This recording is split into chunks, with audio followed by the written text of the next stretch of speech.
नमस्कार दोस्तों, स्वागत है आपका स्टॉक युक्ति यूट्यूब चैनल पर। और आज की इस वीडियो में हम आपसे बात करने जा रहे हैं पावर सेक्टर के कुछ बहुत ही एसेंशियल और ख़ास स्टॉक्स की। दोस्तों, आप इस वीडियो में सामने आप देख रहे होंगे कि मैंने एक चार्ट बनाया है। अब आप कहेंगे यार ये कितना कॉम्प्लेक्स सा चार्ट है, क्या हो रहा है क्या नहीं हो रहा, समझ नहीं आ रहा। अब एक एक करके बताते हैं। हालांकि ज़्यादा कोई मुश्किल नहीं है, मगर आप सामने देख सकते हैं मैंने अडानी पावर, टाटा पावर और एनटीपीसी पावर्स लिखे हैं। और कुछ इनके साथ जो पावर्स कंपनी के बारे में डिटेल है, जहाँ पे क्वेश्चन मार्क पड़ा हुआ है, इनके नाम मैं आपसे बाद में डिस्क्लोज करूँगा। अगर कन्फ्यूजन को मैं कम करूँ ना, तो एक काम करते हैं, इस सब को ना अभी थोड़ा बंद कर देते हैं, नहीं तो आप कंफ्यूज हो जाओगे। तो इसको हम बंद कर देते हैं, इस डेटा को अभी नहीं देखते, ठीक है। इस डेटा को मत देखिए। अभी हम जो देखेंगे, हम सिर्फ इन 4 कंपनियों को देखते हैं और बाद में इन कंपनियों को देखेंगे ये कंपनी क्या है, ठीक है। तो आइए देखते हैं।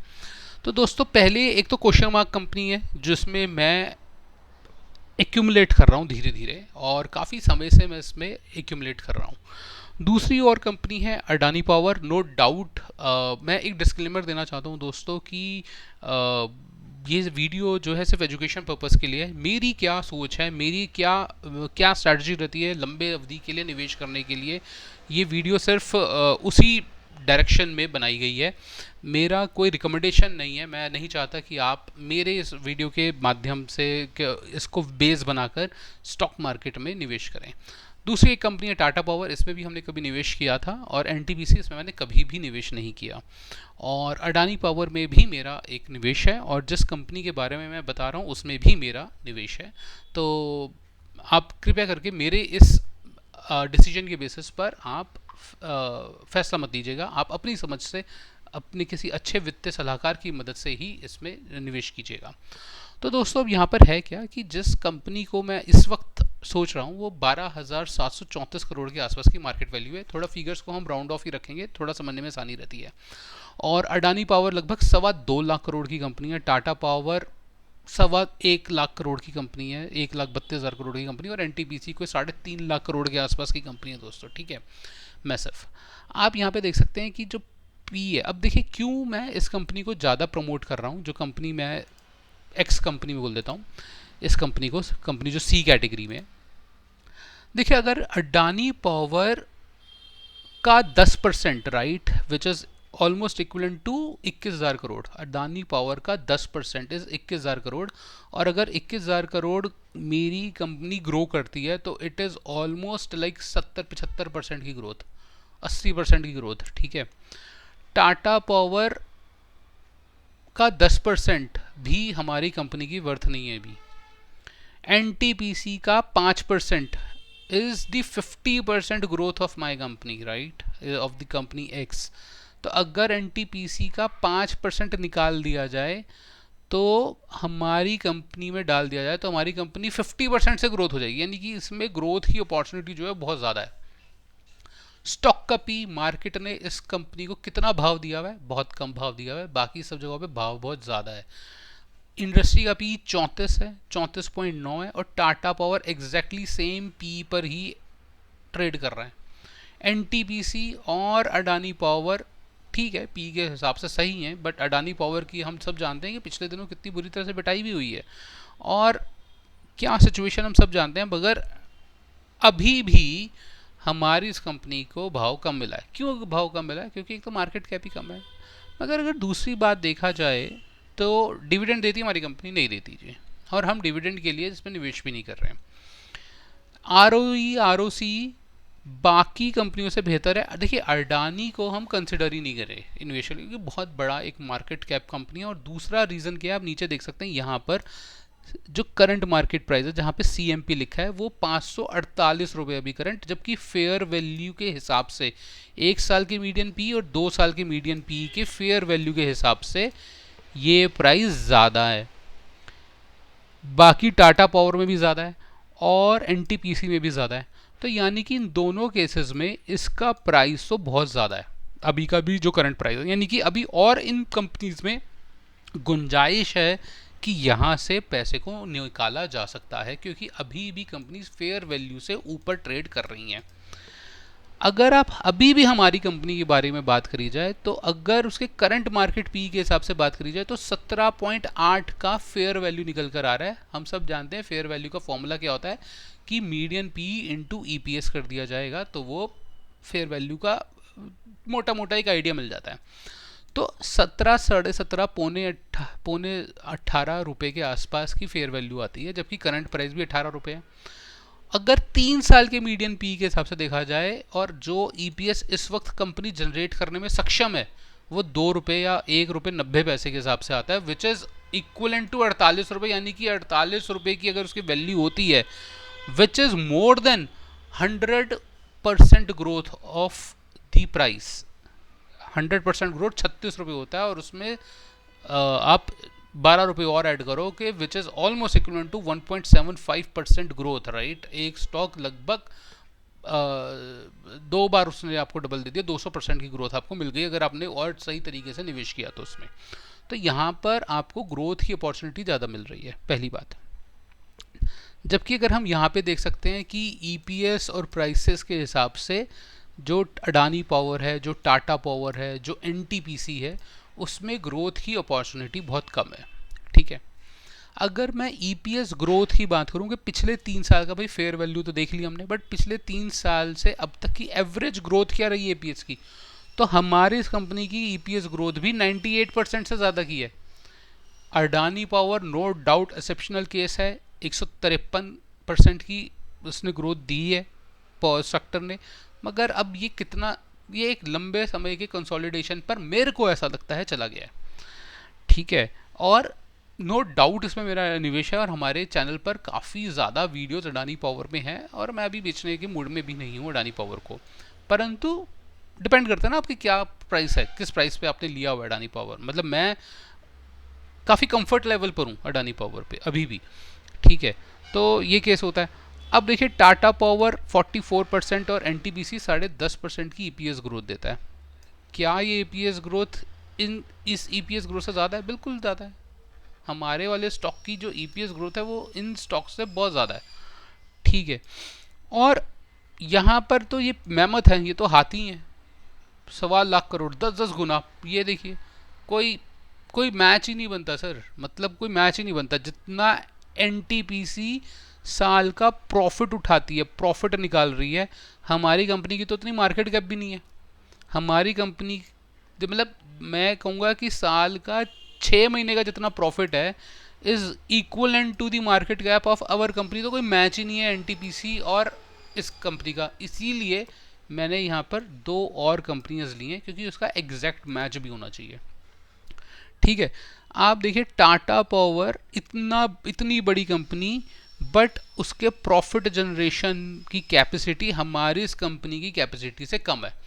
भाई अगर मैं इसमें 2.5 गुना कर दूं, प्रॉफिट में 2.5 गुना कर दूं, तो मेरे पास ये कंपनी आ जाएगी। देखिए ना, अगर मैं यहाँ पे लिखता हूँ 2.5 into this value, I am getting almost, चलिए 2.5 की जगह हम 3 कर देते हैं। तो अगर हम 3 कर देते हैं, 3 कर देते हैं तो, या 3 पॉइंट से ज़्यादा आ रही है, चलिए बहुत अच्छी बात है, तो 3.5 भी अगर कर देता हूँ, सो 3.5 राइट, 3.5 गुना, 4 ही करेंगे मोटा मोटा, राइट। तो 4 गुना अगर मेरा प्रॉफिट होता है, सॉरी 3.4 गुना या 3-3.25 गुना अगर मैं प्रॉफिट कमा रहा हूँ, ये जब कमा रही है, तो क्या मार्केट कैपिटल क्या सिर्फ 3.25 गुना है ना। अगर मैं 3.4 इंटू मार्केट कैप करूं तो वो 43,000 करोड़ का है। ये तो 32,000 करोड़ की हिसाब से तो टाटा पावर की मार्केट कैपिटल 43,000 करोड़ बनती है भाई, अगर प्रॉफिट कैपेबिलिटीज अगर हम देखें तो। करेक्ट नहीं, क्योंकि भाई हमारी कंपनी तो लगभग 1300 करोड़ कमा रही है 12,000 करोड़ की मार्केट कैप पे, और टाटा पावर 1.25 लाख करोड़ की मार्केट कैप पे सिर्फ 4,000 करोड़ 4,400 करोड़ की निकाल पा रही है। तो इस हिसाब से तो टाटा पावर की market capital should not be more than 43,000 crore rupees, ठीक है, पहली चीज़। तो ये एक सोचने वाली बात है। दूसरी बात है, अगर मैं अडानी पावर के केसेस में भी बात करें, तो इफ़ अडानी पावर अगर कंसिडर किया जाए तो 13,000 है, तो हम इसको 5 से मल्टीप्लाई कर देते हैं। सॉरी 6 7 8 से मल्टीप्लाई करते हैं, ठीक है। तो 8 से मल्टीप्लाई करते हैं और अब 9 से मल्टीप्लाई करके देखते हैं क्या आता है रिजल्ट। तो अगर मैं इसमें 9 से करता हूँ मल्टीप्लाई, तो ये मोटा मोटा ये कुछ आ रहा है यहाँ पर, ठीक है। तो 9 से करते हैं तो 9.4 ही आएगा लगभग, ठीक है। तो 9.4 या 9.5 के आसपास अमाउंट आ जाएगा हमारे पास, ठीक है। 6 कर देते हैं इधर, तो लगभग लगभग हमारे पास ये वैल्यू आ गई 9। और अगर मैं मार्केट कैप को भी 9.6 वैल्यू बनाऊं, तो अडानी पावर की भी मार्केट कैप इस प्रॉफिट के हिसाब से 1.25 लाख करोड़ की नहीं होनी चाहिए, है ना। अडानी पावर की भी मार्केट कैप में से लगभग लगभग लाख करोड़ रुपए निकल जाना चाहिए, 90,000 करोड़ रुपए निकलना चाहिए, अगर हम इस ऑप्शन इस बेसिस पे बात करते हैं तो दोस्तों एक बात तो समझ में आ रही है कि ये कंपनी जो है वो काम तो कुछ सीरियस कर रही है और ठीक तरीके से काम कर रही है, ठीक है। और अगर मैं आपको सच बात बताऊं तो ये कंपनी का नाम आप सब लोग जानते हैं, बहुत अच्छी तरीके से जानते हैं, सब लोग जानते हैं, ठीक है। और मतलब ज़्यादातर जो स्टॉक मार्केट में पिछले अगर 4 साल आपने बिताए हैं अगर कोविड टाइम के बाद से, तो आप सब लोग जानते हैं। हालांकि अगर मैं अपनी बात करूं तो स्टॉक मार्केट में तो मैं 2015 में मेरी स्टॉक मार्केट में एंट्री करी थी, तो लगभग लगभग 9 साल हो गए। ज़्यादा कोई बहुत बड़ा एक्सपीरियंस नहीं है मेरे को, अभी भी देख रहे हैं, मगर 9 साल का एक्सपीरियंस मेरे को मार्केट में हो चुका है। तो यहाँ पर ये पूरा खेल है। अब अगर मैं इस डेटा को भी ऑन कर देता हूँ, ठीक है, विजिबल करते हैं, तो हम कंपनी देखते हैं। तो इस कंपनी का नाम है दोस्तों रिलायंस पावर और एनॉक्स पावर, जो एक फेयर कंपटीशन इस कंपनी को देते हैं, ठीक है। अब समस्या ये आ रही है रिलायंस पावर के अंदर, ऑल दो रिलायंस पावर का स्टॉक बहुत अच्छा है और मैंने इस वीडियो में रिलायंस पावर से रिलेटेड भी वीडियोस बनाई हैं, और कभी मैंने इसमें स्विंग ट्रेड भी किया है रिलायंस पावर में। अभी हाल फिलहाल में ही जुलाई अगस्त के आसपास मैंने इसमें स्विंग ट्रेड भी किया था और अच्छा प्रॉफिट भी कमाया था। इनॉक्स पावर में ना ही मैंने कभी वीडियो बनाई है और ना ही कभी मैंने इसमें ट्रेड किया, बट मैंने अभी जब देखा तो एक स्टॉक अच्छा लगा मेरे को, स्विंग ट्रेडिंग के लिए अच्छी अपॉर्चुनिटी देता है ये स्टॉक। तो जरा देखते हैं, समझते हैं ये क्या चीज़ है पूरी, ठीक है। रिलायंस पावर 15,000 करोड़ के आसपास की कंपनी है। स्टॉक का पी कैलकुलेटिव ही नहीं है, डिविडेंड कंपनी देती नहीं है, आर ओ सी माफ़ कीजिएगा 1.4 है, आर ओ ई -17 पर है, जबकि हमारी कंपनी का पॉजिटिव 12 है, ठीक है। डेप्ट टू इक्विटी 1 है, विच इज़ ऑलमोस्ट ठीक है। चलिए अगर इन पावर सेक्टर के हिसाब से देखा जाए तो टाटा पावर और एनटीपीसी के पास भी बहुत पावर है, मगर हमारी कंपनी के पास कभी डेप्ट जो होता था एक से ज़्यादा होता था, जो 0.33% ही रह गया, जो 0.33% ही रह गया। कभी इनका डेप्ट भी जो होता था मैमथ एक मैराथन डेप्ट होता था इनका, ठीक है। और इस कंपनी का जो आज फेयर वैल्यू है दोस्तों 18 रुपये है। आपको अगर मैं अपनी बात बताऊं तो मैंने इस कंपनी का स्टॉक 1 रुपये 80 पैसे पर भी खरीदा हुआ है। मेरे पास इस कंपनी के स्टॉक 1 रुपये से भी है, 2 रुपये से भी है, 3 रुपये से भी है, उसके बाद 6 रुपये से भी है, 7 रुपये से भी है, 9 रुपये से भी है। तो I am accumulating and I will accumulate more. मैंने यहाँ पे इसलिए लिखा है आई विल एक्यूमुलेट मोर, ठीक है। इस कंपनी का स्टॉक मेरे पास 1 रुपये 80 पैसे में, मेरे को आज भी याद है 1 रुपये 80 1 रुपये 90 पैसे की रेंज में मैंने इस कंपनी में सबसे पहली एंट्री करी थी। तो यहाँ पर ये एक सीन दिख रहा है। अब देखिए क्या है कि क्योंकि वैल्यूज अवेलेबल नहीं है, तो 1 ईयर का पी अवेलेबल नहीं है, कंपनी का स्टॉक का पी नहीं है तो 1 ईयर का पी अवेलेबल नहीं है, ईपीएस ग्रोथ कंपनी की अवेलेबल नहीं है। अगर हम देखें तो 3 ईयर पी के हिसाब से, मीडियन पी के हिसाब से जो फेयर वैल्यू निकल कर आती है वो 185 रुपये निकल कर आती है, यानी ये ग्रोथ की तो मैसिव अपॉर्चुनिटी है। And we can invest here, we can study this stock also, ठीक है। हम इस स्टॉक को भी देख सकते हैं, समय आने पर देखते हैं क्या सिचुएशन रहती है। और प्रॉफिट मेकिंग कैपेसिटी भी कंपनी की लगभग लगभग बराबर ही है।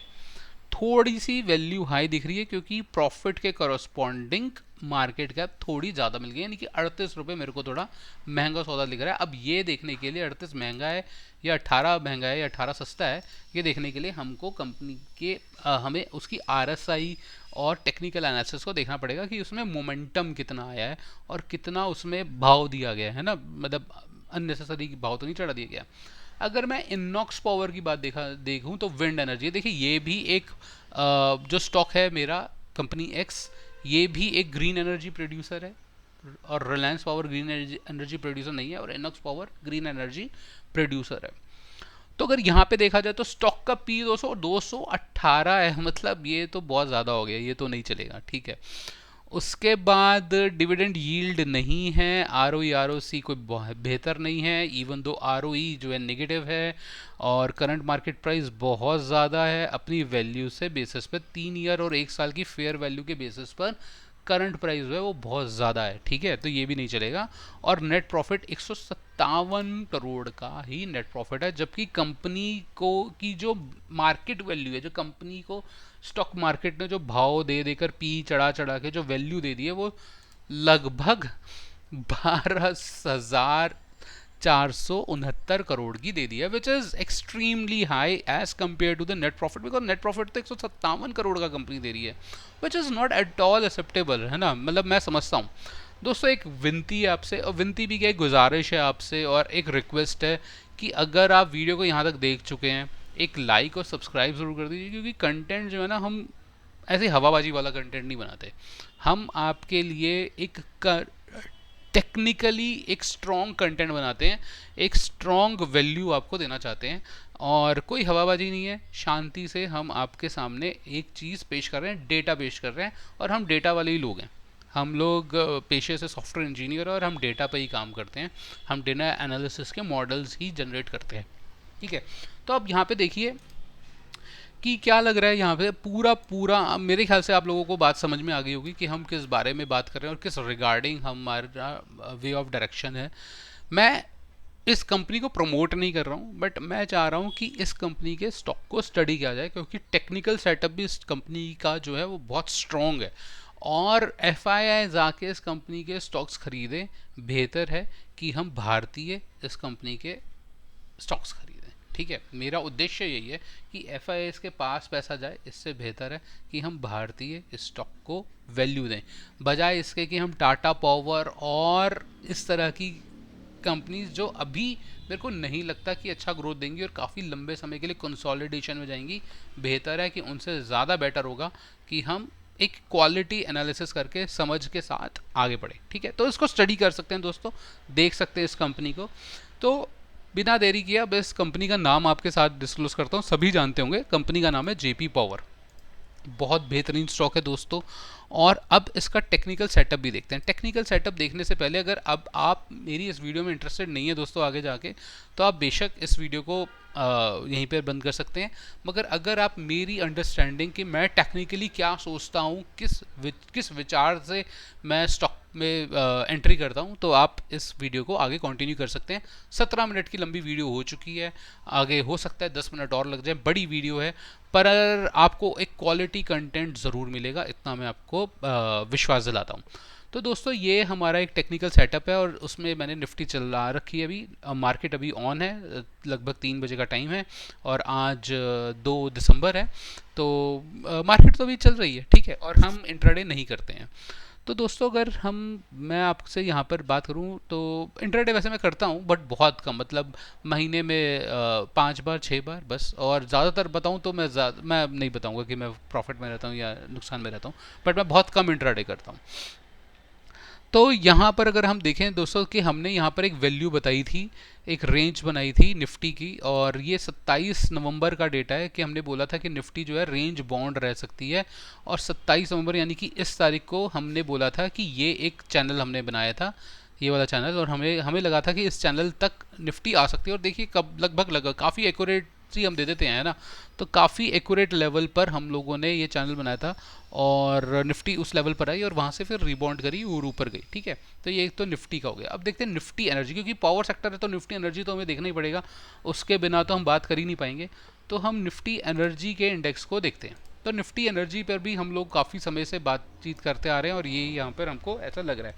अब निफ्टी एनर्जी पे दोस्तों लगता क्या है, मैं आपको अगर एक बात बताऊँ तो मेरे को ऐसा लगता है कि निफ्टी एनर्जी जो है ना सेक्टर, ये यहाँ से मेरे को ये, अगर मैं इसको सही कलर करूँ तो मेरे को ये रेड कलर करना चाहिए। ये मेरे को एक कप लगता हुआ दिख रहा है, एक आधा कप तो बन चुका है, और आधा कप ये हो सकता है ऐसे चले। अब जब ऐसे चलेगा तो माइट पॉसिबल कि वो ऊपर भी निकल जाए, ठीक है। तो अब इसके बाद या तो वो यहाँ से इस लेवल को ब्रेक करके ऊपर जाएगा, ठीक है, और या फिर वो इस लेवल को ब्रेक करके नीचे जाएगा। ठीक है, वो इन दोनों में से कोई एक चीज़ पॉसिबिलिटी के हिसाब से हो सकती है। ठीक है, यहाँ से यहाँ पे हमें निफ्टी एनर्जी के केस में तो मेरे को ये लगता है। ठीक है, मगर अगर मैं डेली के हिसाब से भी देखूँ, अगर निफ्टी एनर्जी के इंडेक्स को, तो अगर एक चीज़ और देखी जाए तो यहाँ पे देखिए, मैं आपके सामने फ्रेश एनालिसिस कर रहा हूँ बिल्कुल। तो यहाँ पर अगर मैं देखे जाए तो यहाँ से दूसरा कप जो मेरे को दिख रहा है, ये भी एक हाफ कप है, कह सकते हैं आप हाफ कप है, करेक्ट। तो ये भी एक हाफ कप है और आधा कप तो बना, और यहाँ से इसमें एक ब्रेकआउट भी आप कंसिडर कर सकते हैं, इसको एज अ ब्रेकआउट भी कंसिडर कर सकते हैं। एक काम करते हैं, यहाँ पर एक लेवल बनाते हैं, एक लाइन डालते हैं, ये वाली लाइन। तो ये एक लाइन है दोस्तों, अगर इस लाइन से ऊपर चला गया तो फिर समझा जाएगा क्या हुआ। अच्छा, एक काम करते हैं, थोड़ा और माइन्यूट डिटेल्स पर जाते हैं और इसको ना 2 आवरली कैंडल कर लेते हैं। अब अगर मैं इसको 2 आवरली कैंडल करता हूँ तो भी अगर मैं देखूँ तो ये वही चल रहा है, ये यहाँ से गया और ये रेंज आ गई है। दोस्तों यहाँ पे देखिए, अगर 2 आवरली कैंडल में भी अगर हम आगे बात करें तो ये यही एक हाफ कप लग रहा है और इससे नीचे गया था, बट ये दोबारा उसको सस्टेन कर उसी जगह पर लोकेशन पर ये आता चल रहा है। ठीक है, तो ये कुछ हमारी वैल्यूज सामने आ रही हैं। ठीक है, ऐसा तो नहीं लगता मेरे को कि नीचे वाला जो सपोर्ट मैंने बनाया था उसको वो जाएगा, थोड़ा मुश्किल है, क्योंकि ये जो लाइन है ना, ऊपर वाली जो सपोर्ट है, ये 36,000 के लेवल की, ये काफ़ी स्ट्रॉन्ग सपोर्ट लग रही है, क्योंकि यहाँ से डिमांड आई है, फिर दोबारा डिमांड जनरेट हो गई, गिरा नीचे, ये तो जानबूझ के गिरा होगा माल लेने के लिए, और उसके बाद फिर दोबारा वो ऊपर चला गया। ठीक है, तो ये कुछ केसेस लग रहे हैं और ऐसा मुमकिन है कि ये ऊपर की तरफ दोबारा चला जाए। ठीक है, तो ये जो है थोड़ा लेस मुमकिन है, तो इसको क्या करते हैं, एक लाइट कलर दे देते हैं इसको। ठीक है, कि ये भाई लेस है और ये थोड़ा स्ट्रॉन्ग लग रहा है मेरे को, तो इसको एक काम करते हैं, थोड़ा सा बोल्ड कलर दे देते हैं और इसको यहाँ से बढ़ा के 3 दे देते हैं। ठीक है, ये मेरे को थोड़ा स्ट्रॉन्ग लग रहा है, वो अपसाइड मोमेंटम मतलब होने की ज़्यादा प्रोबेबिलिटी है, बजाय इसके कि देखिए होने के लिए तो कुछ भी हो सकता है, क्या ही बोल सकते हैं। मगर अगर मैं ऊपर की रेंज भी देखूँ तो ये जो है ना, ये जो रेंज है, देखिए एक फटका यहाँ पर पड़ सकता है अपन लोगों को, ये जो एक रेंज है 39,000 की। ठीक है, यहाँ से एक सेल आ सकता है, दूसरा यहाँ से तो पक्की बात है दोस्तों, सेल आएगा ही आएगा। ठीक है, यहाँ से तो बहुत स्ट्रॉन्ग रेजिस्टेंस है। तो अगर मैं यहाँ पे देखूँ तो ये जो एक लेवल है, ठीक है, यहाँ से एक सेल जोन लग रहा है। ठीक, सेल जोन लग रहा है, और टॉप कर देते हैं और इसको वैल्यू को हम ये रेडी कर देते हैं। ठीक है, ओके हो गया। और अगर मैं इसको भी देखूं तो ये भी मेरे को एक सेल जोन दिख रहा है और ये मेरे को एक स्ट्रॉन्ग सेल जोन दिख रहा है। ठीक है, एक ये मैसिव सेल जोन है, इसमें तो कोई दो राय नहीं है, इसको तो रेड कलर में करते हैं, मैरून कलर में, और ये चांसेस काफ़ी प्रोबेबिलिटी है। और ये कब बना रहे हैं हम ये चार्ट जो हम बना रहे हैं, ये हम कर रहे हैं 2 दिसंबर 2024 को हमने इस चार्ट को बनाया। ठीक है, तो ये हमारा डेली पर एनालिसिस है कि हमें ऐसा लगता है यहाँ से नीचे जा सकता है, यहाँ से ऊपर जा सकता है, और उसके बाद ये यहाँ तक से सेल आ सकता है। और ये भी एक मैसिव सेल है, मतलब इस जगह ऊपर तो वो रुकेगा नहीं, यहाँ पर तो अगेन वो एक मैसिव सेल ही है। ठीक है, मैसिव सेल जोन, यहाँ से आकर सेल जोन जनरेट होंगे। ठीक है, तो ये हमारी कुछ रुकावटें आएंगी यहाँ तक पहुँचने में। ठीक है, यहाँ पर आएगा, फिर नीचे जाएगा सपोर्ट, ये सेल जोन जो लिखा है ये सपोर्ट बन जाएगा, फिर ऊपर जाएगा, तो धीरे धीरे आगे चल के देखेंगे क्या काम होता है क्या नहीं होता। तो ये मेरे को अब देखिए क्या लग रहा है, मेरे को निफ्टी एनर्जी इंडेक्स में दोस्तों ये जो है ना, ये मेरे को हेड एंड शोल्डर बनता हुआ नज़र आ रहा है, रिवर्स हेड एंड शोल्डर। और थोड़ा सा अगर पेशेंस लेकर काम करेंगे तो मेरे हिसाब से एक अच्छा मुनाफा कमाया जा सकता है। ठीक है, पेशेंस होना चाहिए, क्योंकि अगर हम यहाँ से देखें, माफ़ कीजिएगा, हम तो इन्वेस्ट यहाँ से कर रहे हैं, तो निफ्टी अगर यहाँ से यहाँ तक के उसमें जाए तो 42% का प्रॉफिट तो इंडेक्स पर बनता लग रहा है। ठीक है, ऐसा ऐसा दिखने को मिलता है। और यहाँ से हमारा मूविंग एवरेज भी इस बात को कमिट करता है कि यहाँ से जाकर ऊपर। अब देखिए होता क्या है ना, मेरा अपना मानना है कि ये जो टप्पा खाया ना नीचे का, ये 2 बार खाता है, ठीक है। अगर सिंपल हिंदी देसी भाषा में बात करूँ मैं, तो ये ऐसे जाएगा, ये 2 बार खाता है, ये तो ऊपर नीचे जाएगा, यहाँ से जाएगा, फिर यहाँ से दोबारा एक बार नीचे जाएगा, और उसके बाद वो उसको हम लोग क्या बोल देते हैं, डब्ल्यू पैटर्न, क्या भाई डब्ल्यू बन गया, डब्ल्यू बन गया, ऐसा समझ रहे, यहाँ से जाएगा, यहाँ से जाएगा, नीचे जाएगा, और फिर वो यहाँ से ऊपर जाएगा, ऊपर की रैली देगा, उसको हम डब्ल्यू बोलते हैं, डबल बॉटम बोल देते हैं, ट्रिपल बॉटम बोल देते हैं। ऐसा हो सकता है कि 2-3 बार टप्पे खाए और उसके बाद ऊपर निकल जाए, ठीक है।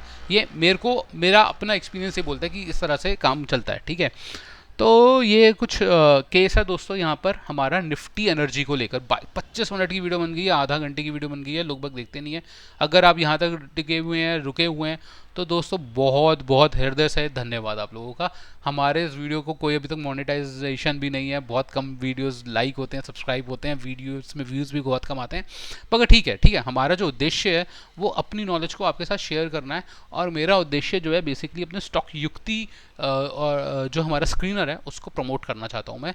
और देखेंगे, आपको अगर मिलता है तो लिंक डिस्क्रिप्शन में आप देखिए, और हम अगर आप सब्सक्राइब कर देते हैं तो मैं स्टॉक युक्ति स्क्रीनर आपके साथ साझा भी करूँगा, बिल्कुल फ्री ऑफ कॉस्ट, ठीक है।